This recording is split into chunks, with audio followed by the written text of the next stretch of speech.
Welcome to Math 501, Probability Theory and Applications. My name is Tong Wang and I am the lecturer of this course. This is the first lecture of this class, and I will first briefly introduce this course for you, and I will also talk about the first topic of this course, counting problem. So, about this course, this is a graduate level introduction to probability theory. Compared to the undergraduate level course, this is a little more theoretical, and so it is more difficult. So it contains 3 credits.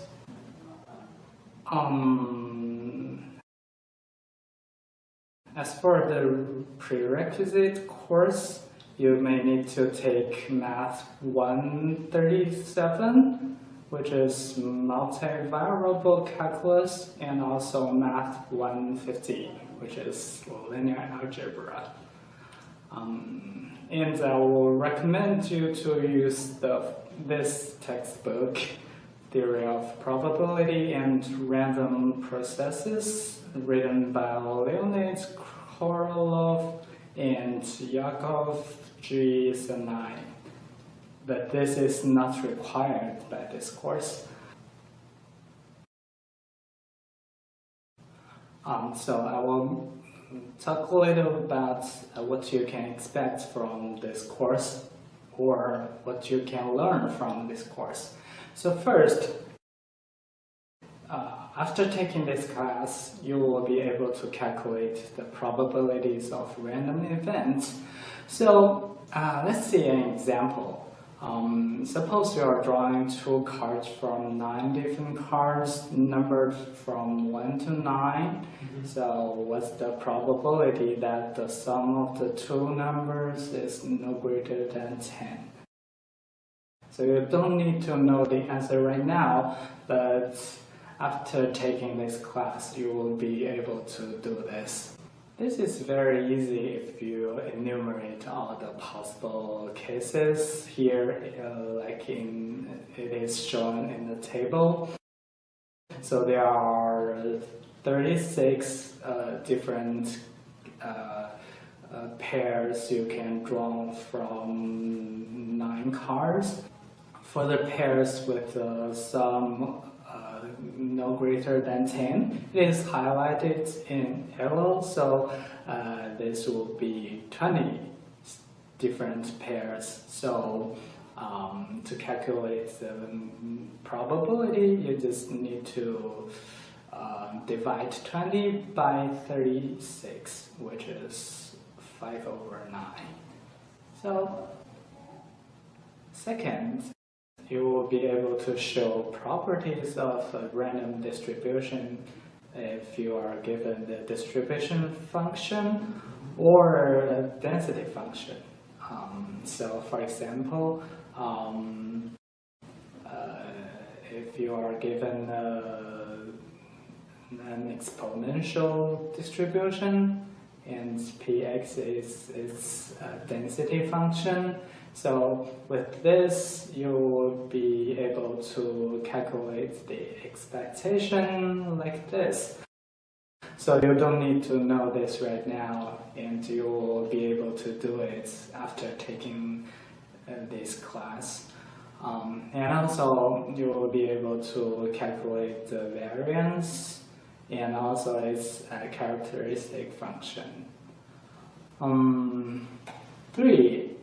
You need to get familiar with the differences between some famous random distributions listed here, including Bernoulli distribution, binary distribution, geometric distribution, hypergeometric distribution, Pascal distribution, uniform distribution, Gaussian distribution, exponential distribution, Poisson distribution, and so on.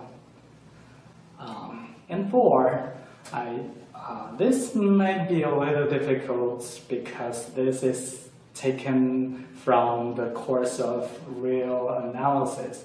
I want to add this in this course because it is very important for probability theory. So you need to know how to calculate the Lebesgue integral, or at least to prove on the integrability of a function.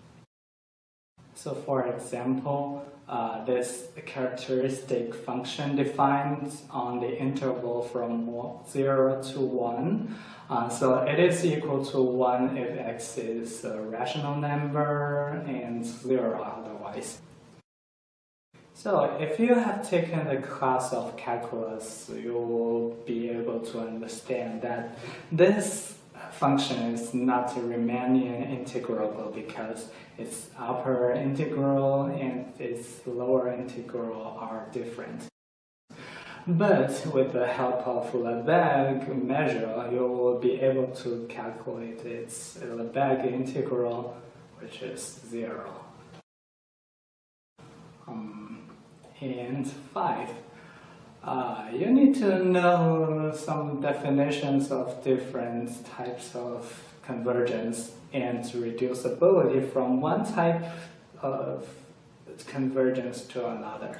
So there are several different types of convergence in a probability, which will be largely used in the proof of some important theories like the laws of large numbers or the central limit theorem. So these different types of convergence is very important. So you need to know which ones are stronger and which ones are weaker. So, and last, you need to understand the intuition behind the laws of large numbers and the central limit theorem. So these are the central part of this course, and it is also the central part of the entire probability theory system. So these things are telling the behavior of samples when the sample size grows very large. So the laws of large numbers is saying that if your sample size is infinitely large, the sample average will getting closer and closer to its mathematical expectation. And also, the central limit theorem tells you that in most cases, the sample will behave as a normal distribution if the sample size is very large. So that's all for the goals of this course. About evaluation, so the homework assignment takes to 50% of the grade. So each homework assignment will be posted on Blackboard by Tuesday's class, and it will due by the end of the class on next Tuesday. So for example, today is Tuesday. If I assign a homework today, then the due of this assignment will be the class of next Tuesday. And if you submit it later than next Tuesday, then you will receive 10% deduction on the grade, and you will probably lose the grade of this assignment if you fail to submit it before Thursday's class. And also this course has a midterm exam and also a final exam. Each of the exam takes 25% of the grade. So My office is in St. Mary's Hall 313, and my office hours are Tuesday and Thursday from noon to 1:30. If you have any question about the course, you can directly come to me during my office hour. But if you cannot make it, you can also make an appointment with me by sending me an email. So, at last, Georgetown requires that in the first class, the academic integrity is emphasized. So, please work alone on every problem in homework tests and exams. And you can, if you have any question, you can discuss with me. You can reference any lecture notes in the assigned textbook to work on homework problems, but do not use any online resources or cooperate with other students. And you cannot bring any outside material into exams. And you cannot reference any assignments, exams, or solutions from prior teachings of this course. So that's all for this course.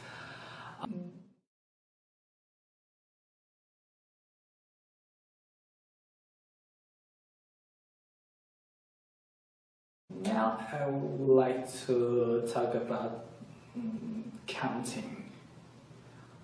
So what is counting? In probability theory, we need to count the number of different arrangements of objects to determine probabilities of events. So let me show you an example. So this is typically the counting problem will look like in probability theory. So suppose you are rolling a die with 6 pieces. So how many different cases are there if the outcome is no less than 5? The outcome should be 5 and 6, so the cases number should be 2. Right. And what about the outcome is a prime number? Prime number should be 2, 3, and 5, so the cases number is 3. Yeah. So what about if the outcome is an odd number? So the odd number should be 1, 3, and 5, so the cases number should be 3. Right. So next we'll talk about counting principles and briefly talk about permutations and combinations. So for counting principles, it is used when the counting problem getting more complicated. So you need the help of some basic rules to help you to do the counting. So there are basic counting principles, including the sum rule and the product rule, and also the exclusive principle. So let's first see the sum rule. So it is very easy. If a task can be done either in one of n ways or in one of n ways, where none of these set of n ways is the same as the set of n ways, then you just need to sum up these two numbers to get the total ways to do this task. So remember that the two different types of ways do not have ways in common. So it might be a little confusing just from these sentences. I will show you an example. So suppose we choose a leader from either 83 boys or 37 girls. So how many different choices are there? Both of them. Yeah, it's very easy, right? So it's just you apply the sum rule and add up 83 and 37 together to get the final answer. Now let's talk about the product rule. So suppose this procedure can be broken down into a sequence of 2 tasks. If there are n ways to do the first task and n ways to do the second task, then there are n times n ways to do the procedure. So the difference between sum rule and the product rule is that the product rule needs to divide the task into several steps. It may be a little confusing to just read the sentences, so let me show you an example. So, how many different North American telephone numbers are possible? And under this plan, NXX, NXX, and followed by 6X, where N can be taken from 2 to 9, and X can be taken from 0 to 9. So this might be a little complicated, so you need to use the product rule recursively. So in the first step, you will see that there are 8 different cases for n and 10 different cases for x. So if you divide the whole telephone number into 10 steps, each step you decide a digit, then by the product rule, you will get this number as the total number of different numbers available. Okay. Any questions? No. Okay. So let's see the inclusive-exclusive principle, which is also called subtraction principle sometimes. So remember that in order to apply the sum rule, so it is required that the set of m ways and the set of n ways cannot have ways in common. So, but if there are something common between these 2 different ways, then adding them up will cause problem because you are counting the ways in common twice. So in order to get the correct answer, you need to subtract the number of ways in common. So let me show you an example. So how many bit strings of length 8 either start with 1 or end with 0, 0? So a bit string is made up by zeros or ones.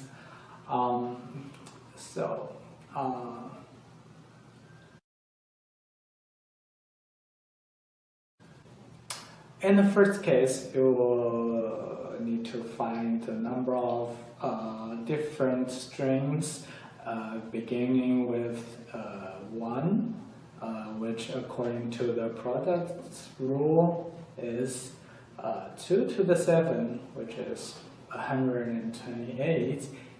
And in the second case, find the number of different strings ending with 00, which is 2 to the 6. But if you add these 2 numbers, you are you will have a problem because you are counting these strings beginning with 1 and ends with double zeros twice. So in order to get the final answer, you need to subtract 32 from the sum of the two different cases, which is 160 strings. Any question? No. Okay, so now let's talk about permutations and combinations.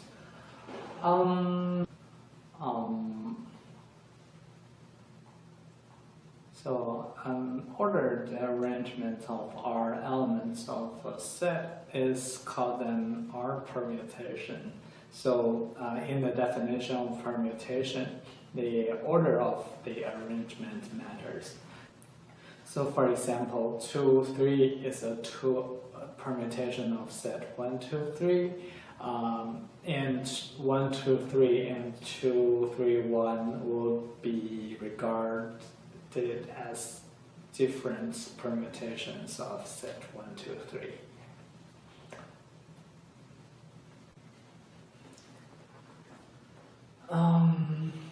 So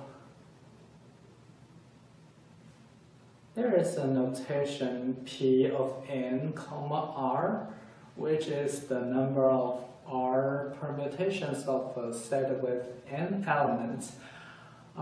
So this is calculated by this formula. So I don't tell you why this is true, because this will be a question in your first homework. Okay. So you will tell me why this is true. Okay.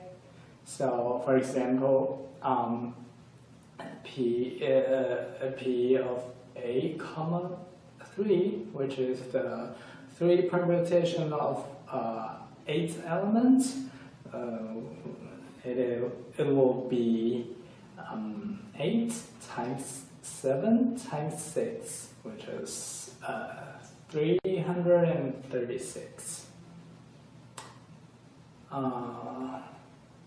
So let's see an example on permutation.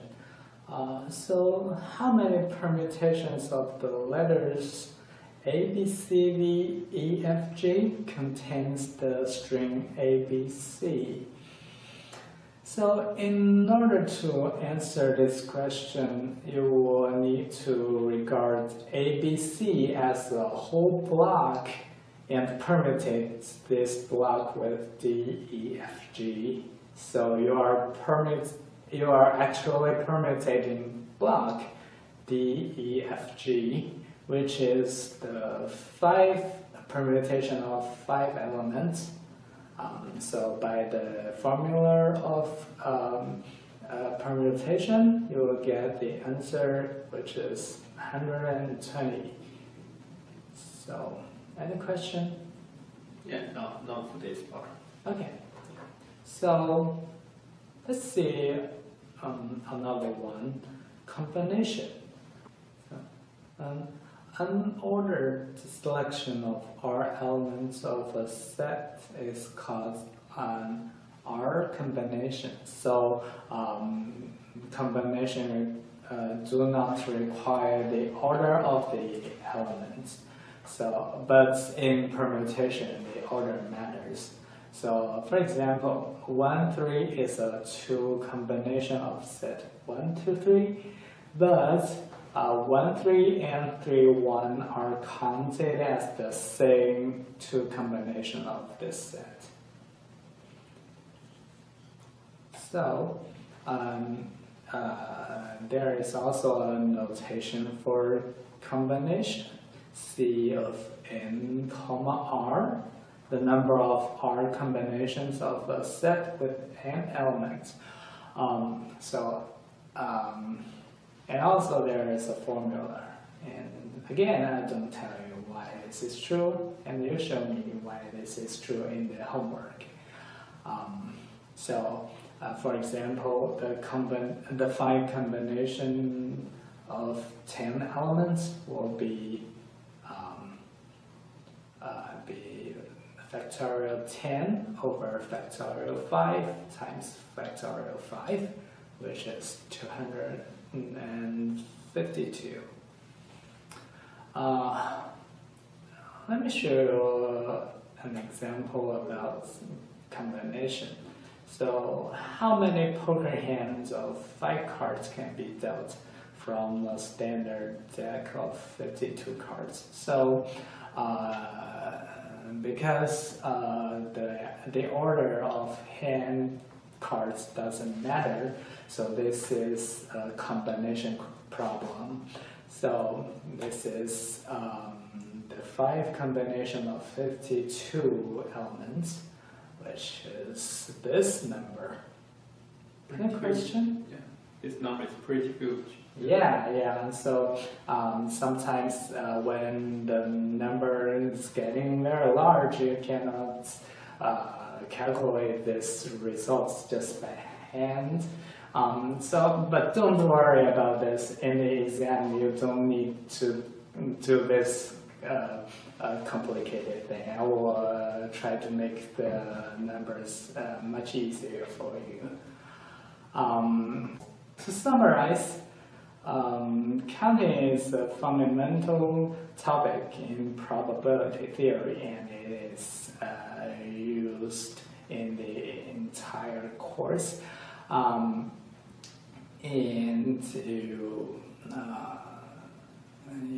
need to understand the differences between different accounting principles and identify the appropriate accounting principles to use. And I also talked about permutations and combinations. So the difference between these two things is whether the order of objects matters. So if the order matters, it's permutation. Otherwise, it's a combination. So I will talk more about permutations and combination in the next class.